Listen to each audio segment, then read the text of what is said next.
बिस्मिल्लाहिर्रहमानिर्रहीम। अस्सलाम वालेकुम स्टूडेंट्स, कैसे हैं आप? मैं हूं तहमीना वकील, लेक्चर केमिस्ट्री। और आज हम सेकेंड ईयर एफएससी केमिस्ट्री का 29th लेक्चर स्टार्ट कर रहे हैं, which is about the solid waste management. This is the last lecture of your chapter environmental chemistry. हमने एनवायरमेंटल केमिस्ट्री स्टार्ट किया हुआ था, जिसमें एनवायरनमेंट से रिलेटेड डिफरेंट इश्यूज़ और डिफरेंट प्रॉब्लम्स को डिस्कस किया गया, जिसमें एयर पोल्यूशन आ गई, वाटर पोल्यूशन आ गए और उसके डिफरेंट कॉजेज़ और how we remove these pollution और पोल्यूटेंट्स। और उसमें जो लास्ट कैटेगरी है वो है आपके पास solid waste management. Solid waste management क्या होता है? It is the disposal of domestic refuse, commercial and industrial solid waste और सेमी सॉलिड मटेरियल्स। ये तमाम की तमाम चीज़ें आती हैं under the study of solid waste management. क्या है इसमें? डोमेस्टिक रिफ्यूज़, मतलब जो हम घर में कूड़ा करकट वगैरह होता है, कमर्शियल दुकानों वगैरह का, इंडस्ट्रियल सॉलिड वेस्ट या सेमी सॉलिड मटेरियल जो कि इंडस्ट्रीज़ रिमूव करती हैं। तो घर और दुकानें और इंडस्ट्रीज़, ये तीन कैटेगरीज़ जितना भी solid material, semi solid material remove करती हैं, भेजती हैं, उनको हम स्टडी करते हैं अंदर the definition of solid waste management. अब इसमें हमारे पास डिफरेंट कैटेगरीज़ आ जाती हैं कि उसमें क्या क्या चीज़ें हैं वो हम देखेंगे। What is municipal solid waste? जैसे मैंने बताया, it is the mixed waste from residential, commercial and industrial source. ये तीन सोर्सेज हैं इसमें, रेजिडेंशियल है, कमर्शियल है और इंडस्ट्रियल है। अब इसमें कंपोस्टेबल पोटेंशियल जो है 60 to 90% होता है। कंपोजिशन इसमें आ जाती है पेपर। ज़्यादातर हमें पता है घर में से पेपर निकलता है, या फिर अगर जहाँ पे बच्चे स्कूल वगैरह में या कमर्शियली वहाँ पेपर है, ग्लास है, वुड है, plastic, soils, chemical, food waste, plant debris, metal, textile, sheet cleaning, street cleaning and ये आपके पास और organic material, OM is organic material. तो इन तमाम के तमाम से मिलके हमारे पास सॉलिड वेस्ट आता है। अब इसमें जो सॉलिड वेस्ट में ऑर्गेनिक मटेरियल की कंपोजिशन है वो 50 to 70% है। अब ऑर्गेनिक मटेरियल जो भी होगा वो क्या होगा? कंपोस्टेबल, मतलब वो डिकम्पोज कर जाएगा। लेकिन इनमें से बहुत सारे ऐसे हैं जो कि नॉन कंपोस्टेबल हैं, जो कि कंपोजेबल नहीं हैं, उनको फिर हम रीसाइकिल करते हैं, दोबारा से रीयूज़ भी कर लेते हैं, उनको हम फिर एंड प्रोडक्ट में कन्वर्ट नहीं करते। अब ये देखें, हमारे पास ये तीन सोर्सेज हैं, रेजिडेंशियल, इंडस्ट्रियल एंड कमर्शियल। अब इसमें ज़्यादातर जो रेजिडेंशियल का आ जाता है, रेजिडेंशियल में सिंगल या मल्टी फैमिली डिवेलिंग्स हैं, मतलब जो एक घर होगा, या अगर जॉइंट फैमिली सिस्टम है तो एक से ज़्यादा फैमिलीज़ हो सकती हैं, उनका वेस्ट। अब उसमें क्या आ जाता है? फूड आइटम्स आ जाती हैं, पेपर है, रबड़ है, plastic, would, textile, leather, glass, metal, ashes. इसके अलावा ये तमाम की तमाम वेस्ट मटेरियल जो हैं वो रेजिडेंशियल में आ जाती हैं। फिर आ जाता है इंडस्ट्रियल। इंडस्ट्रियल का अगर हम देखें तो इस केस में हैवी और लाइट मैन्युफैक्चरिंग, कंस्ट्रक्शन साइड है, फैब्रिकेशन है, एनर्जी, डिफरेंट केमिकल प्लांट्स, ये तमाम के तमाम इंडस्ट्रियल में आ जाते हैं। ठीक है ना? जो इंडस्ट्रीज़ हैं। अब इसका वेस्ट क्या होता है? हाउस कीपिंग वेस्ट होता है, फूड वेस्ट होता है, इसके अलावा डिमोलिशन साइट्स, हमने मतलब कि किसी कोई साइट ऐसी है जिसमें काम ख़त्म कर रहे हैं, उसे ख़त्म डिमोलिश कर रहे हैं, तो वहाँ से कंस्ट्रक्शन मटेरियल आ जाता है। हिजार्डियस वेस्ट है, जैसे कुछ ऐसी इंडस्ट्रीज़ हैं जहाँ से कि हिजार्डियस वेस्ट निकलता है with the packing and ashes. तो ये तमाम के तमाम वो वेस्ट हैं which are come from the industries. Last आ जाता है कमर्शियल। कमर्शियल में कौन से आ जाते हैं? डिफरेंट स्टोर है, होटल है, रेस्टोरेंट्स हैं, मार्केट है, ऑफिस है, बिल्डिंग्स हैं, ये तमाम के तमाम आ जाते हैं कमर्शियल में। इनसे जो वेस्ट मटेरियल आता है वो है paper, wood, plastic, metal, food waste, glass, special waste और इसके अलावा हज़ार्डस एशेस वेस्ट वगैरह। तो ये आपके पास 3 कैटेगरीज़ ऑफ सोर्सेज हैं और उनमें कौन कौन सी कैटेगरीज़ आती हैं और उनसे किस किस्म का वेस्ट प्रोड्यूस्ड होता है। अब जो फ़िज़िकल कंपोजिशन इस वेस्ट की आती है, चाहे वो किसी भी तरह का हो, चाहे वो रेजिडेंशियल हो, चाहे वो कमर्शियल हो या चाहे वो इंडस्ट्रियल हो, उसको आगे मैनेज करने से पहले, डिस्पोज़ ऑफ करने से पहले हमें पता होना चाहिए कि what is the composition of municipal solid waste, कि उस सॉलिड वेस्ट की कंपोजिशन क्या है। कंपोजिशन मतलब वो किस चीज़ से मिलके बना है। तो जनरली हमारे पास 3 तरह की कैटेगरीज़ आती हैं। एक आ जाती है बायोडिग्रेडेबल, जो कि ख़ुद ही से कुछ अरसे बाद ख़त्म हो जाता है डिफरेंट माइक्रोबियल एक्शन के नतीजे में, जिसमें बैक्टीरिया है, फंजाई वगैरह है। इसमें फूड वेस्ट आ जाता है, एनिमल वेस्ट आ जाता है, लीव्स हो गए, ग्रास, स्ट्रॉ, वुड, जो तमाम की तमाम नेचुरल चीज़ें हैं। फिर दूसरी कैटेगरी आ जाती है नॉन बायोडिग्रेडेबल, जो कि बायोलॉजिकली डिग्रेड नहीं होती। इसमें आ जाता है plastic, rubber, textile waste, metal, stones वगैरह। तीसरा आ जाता है रिसाइकलेबल।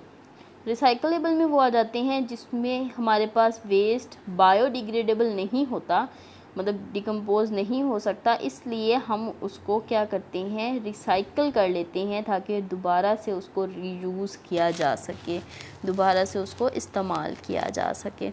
इसमें हमारे पास आ जाता है पेपर, ग्लास और मेटल भी आ जाता है, प्लास्टिक भी आ जाता है, ठीक है। तो ये रिसाइकलेबल हैं। अब वेस्ट मैनेजमेंट में अगर हम देखें तो ये नीचे आपको नज़र आ रहा है वर्स्ट ऑप्शन और ऊपर नज़र आ रहा है बेस्ट ऑप्शन, कि आपके पास सॉलिड वेस्ट आ गया है, उस सॉलिड वेस्ट का क्या करना है, उसे यूज़ करना है किस तरीके से या डिस्पोज़ ऑफ करना है। उसके लिए सबसे बेस्ट जो है ऑप्शन वो है प्रिवेंशन, कि सबसे पहले तो ये है कि आप सॉलिड वेस्ट क्रिएट करना ही ना करें, मतलब प्रिवेंट करें उससे।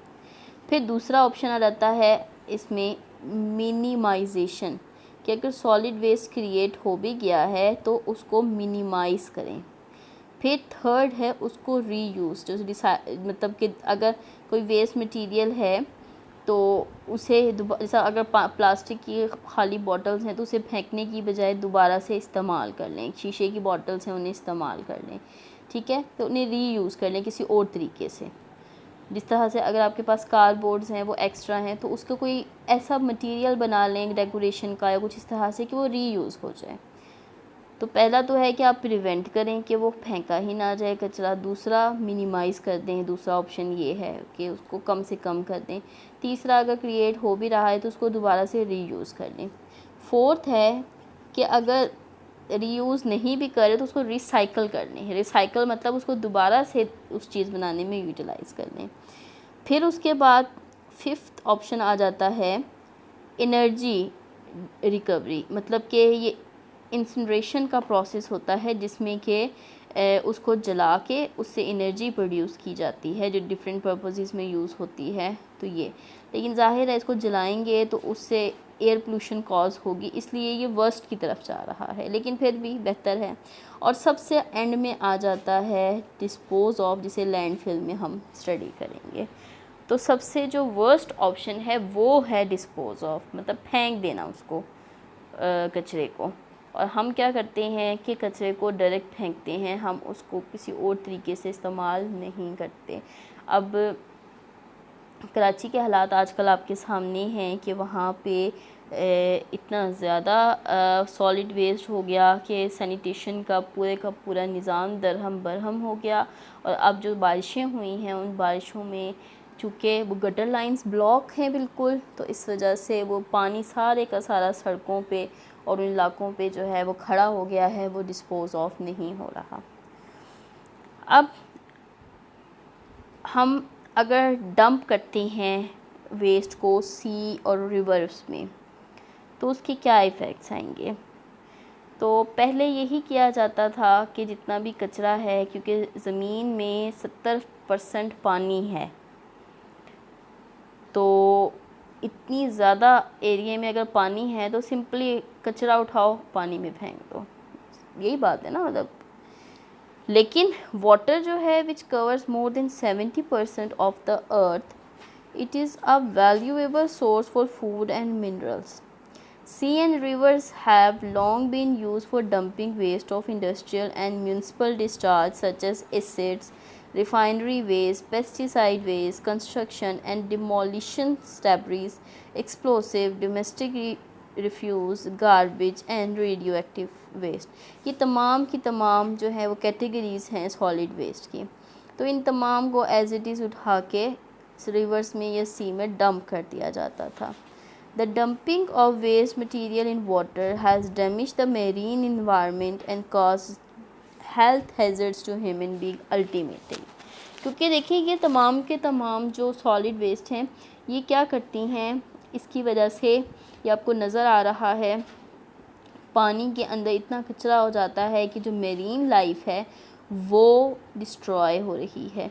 अब ये देखें यहाँ पे डेथ हुई हुई है फ़िश की। इसी तरह से ये देखें ये वेल है और वेल के अंदर कितना ज़्यादा उसका मुंह पूरा कचरे से भरा हुआ है। उसने इतना ज़्यादा जो सॉलिड वेस्ट था वो इनहेल कर लिया है जिसकी वजह से उसकी डेथ हो गई है। तो ये जितनी भी मेरीन एनवायरनमेंट है ये डिस्ट्रॉय हो रही है due to the dumping of solid waste into the ocean.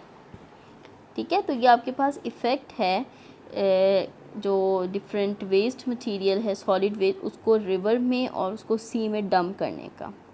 उसके बाद आ जाता है लैंडफिल। लैंडफिल क्या है? The municipal way solid waste is mainly dispose of by dumping it in landfill. Landfill क्या है?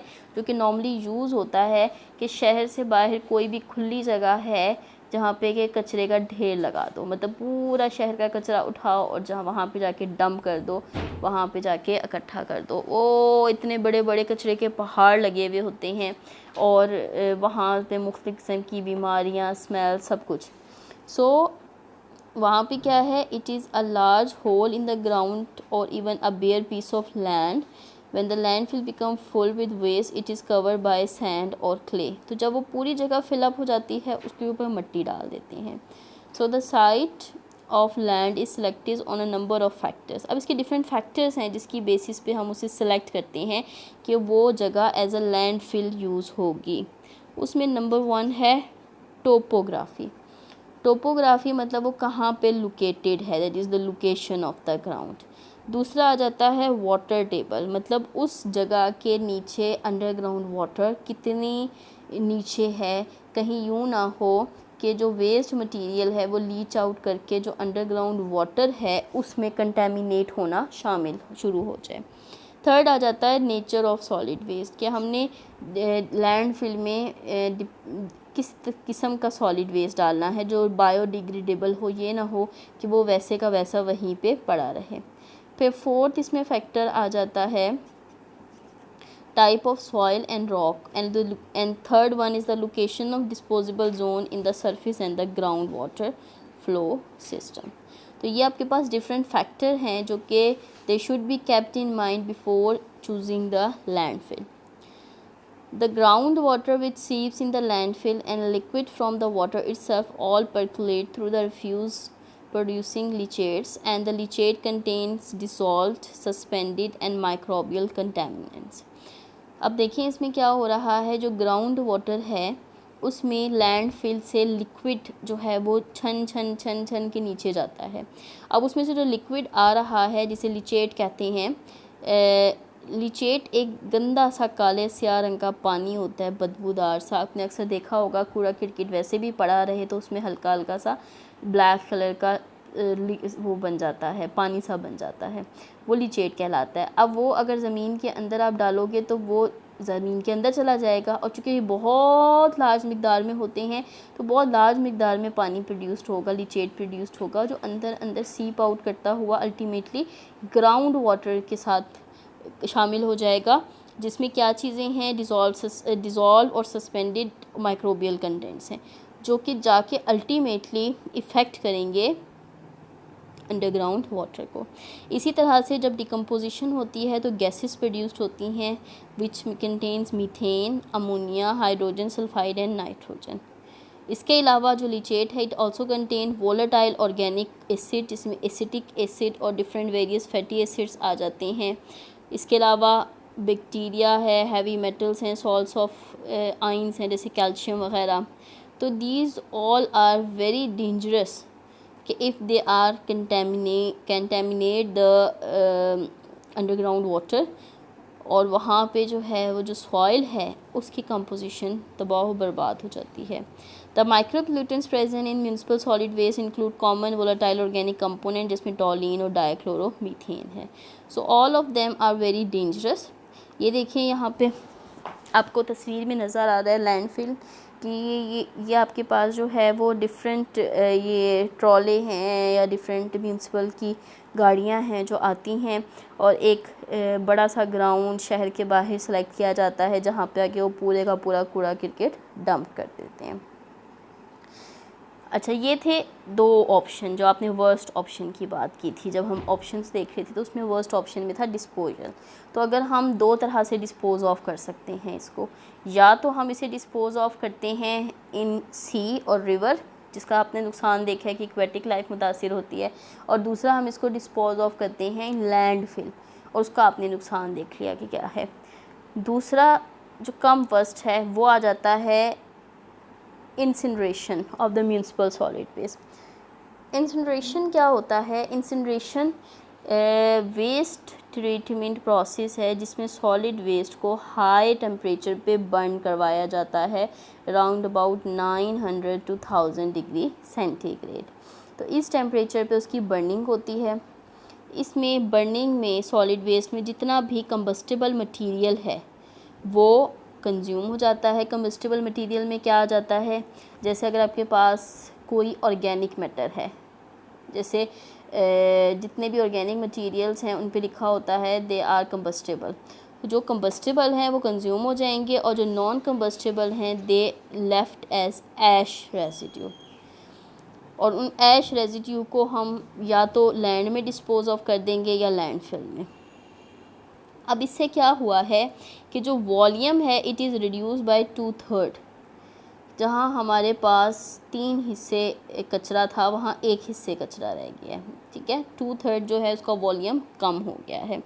लेकिन और जो कंबस्टिबल कंपोनेंट्स हैं जैसे पेपर, प्लास्टिक, वुड, वो फायर को फ्यूल प्रोवाइड कर रहा है, और इसके नतीजे में जो हीट प्रोड्यूस्ड हो रही है उसके ज़रिए हम स्टीम प्रोड्यूस्ड होती है जिसे टरबाइन चला सकते हैं which are use to produce electricity. तो ये एनर्जी जनरेशन के लिए है। लेकिन उसका नुकसान क्या होता है कि इसकी वजह से आगे हम देखेंगे क्या नुकसान होता है। इसकी वजह से टॉक्सिक गैसेस प्रोड्यूस्ड होती हैं जो कि इन्वायरमेंट के लिए बहुत ज़्यादा ख़तरनाक हैं। तो इंसिनरेशन क्या है? It is the process of controlled and the complete combustion for burning solid waste. It leads to energy recovery and destruction of toxic waste. In these plants the recyclable materials is segregated and the rest of the material is burned। जैसे आपके पास hospitals, ज़्यादातर incineration की जाती है hospital material की, क्योंकि देखिए hospital का मटेरियल ऐसा मटेरियल है, जितना भी प्लास्टिक है वो ऐसा है जो कि हम रिसाइकल नहीं कर सकते क्योंकि उसमें इन्फेक्शन है। जो पेशेंट्स होते हैं उनकी बॉडी का इन्फेक्शन है, ब्लड सैंपल लिए जाते हैं, ब्लड है, सीरम है, जो भी है, लेकिन उसमें इन्फेक्शन है।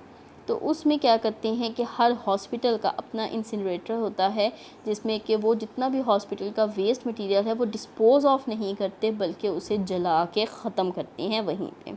इन some newer incinerator design to operate at temperature high enough to produce a molten material, it may possible to reduce the volume about 5% or even less.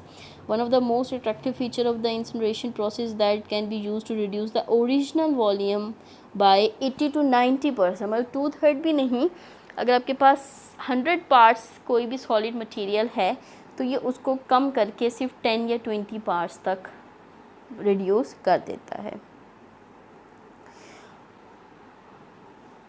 ये तो था आपके पास डोमेस्टिक का। कि डोमेस्टिक में आपने क्या करना है, जो डोमेस्टिक सॉलिड वेस्ट है, या तो आपने उसे डंप करना है इन सी और रिवर, या आपने उसको लैंडफिल में डाल देना है, या आपने उसको जला देना है। अब अगर इंडस्ट्रियल वेस्ट है तो इंडस्ट्रियल वेस्ट ज़्यादा ख़तरनाक होते हैं कि उनको लैंडफिल में डिस्पोज़ ऑफ किया जाए। तो वेस्ट को फर्स्ट इंसिनरेट किया जाता है and then the residual ash is dispose of in the landfill. और उसके बाद जो लैंडफिल में जो आप डिस्पोज ऑफ करते हो हैज़ार्डस वेस्ट को, उसको टाइम टू टाइम मॉनिटर किया जाता है कि ये लीचेट तो प्रोड्यूस नहीं कर रहे जिससे कि वो जो ग्राउंड वाटर है उसकी जो क्वालिटी है वो मुतासिर हो। सो हम क्या करते हैं कि इसका जो लैंडफिल है उसे पहले क्ले या प्लास्टिक के साथ लाइन कर देते हैं, ठीक है। तो उसको पहले लाइन अप करेंगे थ्रू क्ले और प्लास्टिक, ये लैंडफिल है तो उसको पहले प्लास्टिक या क्ले के साथ ऊपर इसकी कवरिंग लगाएंगे, फिर उसमें इंडस्ट्रियल वेस्ट डालेंगे ताकि वो नीचे लीचेट की फॉर्म में सीप आउट ना करें और जो हमारा ग्राउंड वाटर है उसको ख़राब ना करें। अब जो इंडस्ट्रियल वेस्ट है या जो हैज़ार्डस वेस्ट है इसकी इंसिनरेशन की जाती है। तो नॉर्मली क्या है, a general process of high temperature incineration system consist of rotary kiln which accept all type of waste included liquid, solid or sludges. The waste are burned at temperature of about 650 to 1100, ठीक है। तो इस high temperature पे उन waste को burn करवाया जाता है। At the end ash is produced from the rotary chamber, is collected at waste tank and the remaining liquid gaseous material pass to the secondary chamber. This secondary chamber is non-rotating and hence the temperature range of 950 to 1300 is maintained. In this chamber, organic molecules are completely destroyed and the gases produced are cooled to 230 by evaporating water spray, and the cool gases are then passed through the scrubber system which eliminate the survivor particles and acid from the component like carbon dioxide. तो ये आपके पास देखें क्या है, सबसे पहले ये waste enter हो रही है, ये रोटरी किनल है जिसका टेम्परेचर होता है 650 to 1100। इसमें तकरीबन जितनी भी ऐश वग़ैरह है और वो रिमूव हो जाती है और इस वेस्ट टैंक से हम ऐश यहाँ पे विड्रॉ कर लेते हैं। उसके बाद जो लिक्विड वेस्ट रह गया है उसको हम इंट्रोड्यूस करते हैं इन सेकेंडरी चैम्बर। इस सेकेंडरी चैम्बर का टेम्परेचर होता है 850 से लेकर 1300 डिग्री सेंटीग्रेड पे और ये रोटेटरी नहीं होता। जो फर्स्ट वन है ये रोटेट कर रहा है, ठीक है, ये रोटेट नहीं कर रहा। अब उसके बाद क्या होगा, जो रोटेटरी जो सेकेंडरी चैम्बर से गैसेस जाएंगी उसके ऊपर हम वाटर का स्प्रे करवाएंगे which cause scrubbing and then जो गैसेस है उनको एलिमिनेट कर देंगे और जो वेस्ट है इस टैंक से ऐश की फॉर्म में या वेस्ट वाटर की फॉर्म में उसको विड्रॉ कर लेंगे। तो ये आपके पास होता है incineration of the industrial waste. अब इसके डिसएडवांटेजेस क्या हैं इंसिनरेशन के, आपने देख लिया कि हम चाहे डोमेस्टिक सॉलिड वेस्ट की इंसिनरेशन करवाएं, हॉस्पिटल की या फिर इंडस्ट्रियल की। Although volume is reduced to much lesser extent by burning in the incinerator, it is not a clean process of disposing of solid waste as it produced air pollution and also toxic ash। जो मैंने आपको पहले बात बताई थी कि चाहे हम वॉल्यूम तो कम कर लेते हैं इससे, ठीक है, एनर्जी भी प्रोड्यूस्ड हो जाती है, but it not a best option, it is among the worst option. क्यों? क्योंकि इसकी वजह से एयर पोल्यूशन कॉज होती है, टॉक्सिक ऐश प्रोड्यूस होती है। So incineration of the solid waste is significant source of dioxins which is the class of carcinogenic compounds. Carcinogenic compounds क्या होते हैं? वो compounds which can cause cancer. So smoke stacks from incineration may emit oxides of nitrogen and sulfur which lead to acid rain। तो इसकी वजह से acid rain भी cause होती है। इसी तरह से हैवी मेटल्स हैं लाइक लेड, कैडमियम, मरकरी, वो भी लीचेट ऑफ द इंसिनरेटर में मौजूद है। उसके बाद जो थर्ड ऑप्शन है सॉलिड वेस्ट को करने का कहते हैं से मैनेज करने का, सॉलिड वेस्ट मैनेजमेंट में वो आ जाता है रिसाइकलिंग। देखिए फर्स्ट आपने देखा डिस्पोज ऑफ, जो कि रिवर में, ओशन में है और लैंडफिल में है।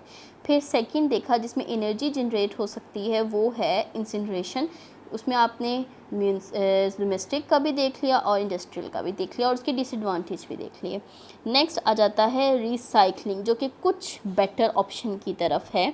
इन recycling some of the used and waste material are not discharged after their initial use but are processed so that they can be used again. So the purpose of recycling is to conserve sources such as raw materials and energy, and the volume of the waste is also much reduced by the recycling of the material. तो हम क्या करते हैं, उसको दोबारा से फेंकने की बजाय रीयूज़ कर लेते हैं, दोबारा से उसे किसी और प्रोडक्ट में कन्वर्ट कर देते हैं।